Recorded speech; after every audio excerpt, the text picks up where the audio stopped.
after more than 30 years writing about the dashing Highlander Jamie Fraser, played by Sam Heughan, and the Jacobite uprising, author Diana Gabaldon can surely count herself as an expert on Scottish history, despite being born in Arizona, USA.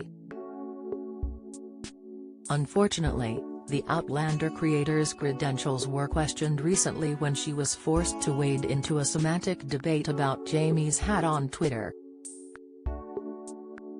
The Outlander writer claimed the word Scotch fell out of use once the Scottish National Party emerged in the mid-20th century. She also claimed fans frequently approach her arguing the correct term is Scots, and Gabaldon has been getting it wrong throughout the series.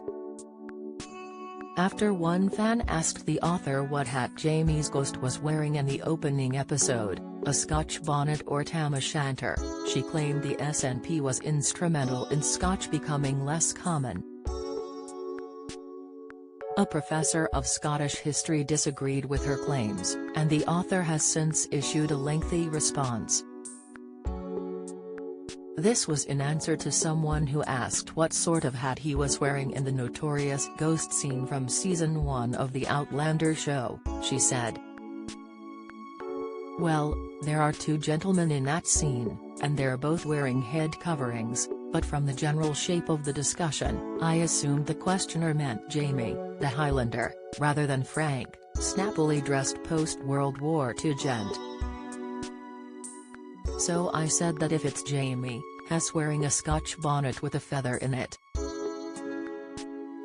The traditional hats are now more commonly known as Scots bonnets or tammies. However, Gabaldon insisted she has done extensive research backing up the more traditional use of Scotch throughout the novels. She told The National, "I know from years of experience of people coming up to me at book signings and informing me, often while finger-wagging, a dangerous thing to do if you're within biting distance. That only tape is Scotch. The word is Scots.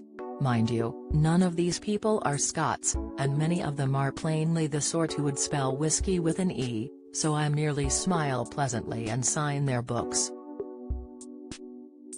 Because, I actually do quite a bit of research when writing these books, and have been doing, for the last 35 years.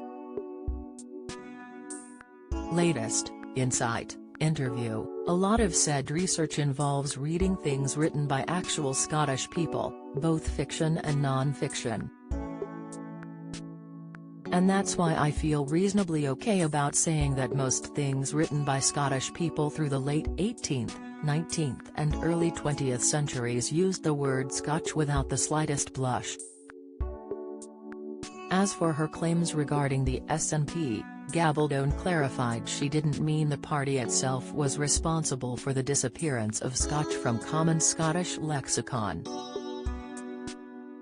"Now, I think that you, or perhaps your readers, may be confusing correlation for casualty with regard to my tweet," she went on. "But the fault is really cultural idiom.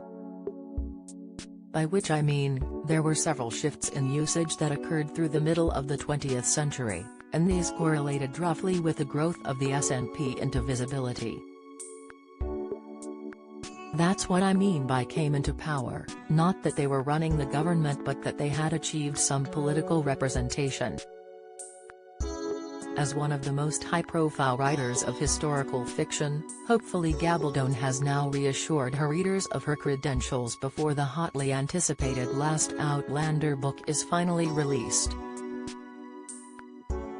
Outlander Season 7 will premiere in the summer of 2023 on Starz in the USA and Lionsgate Plus via Amazon Prime Video in the UK.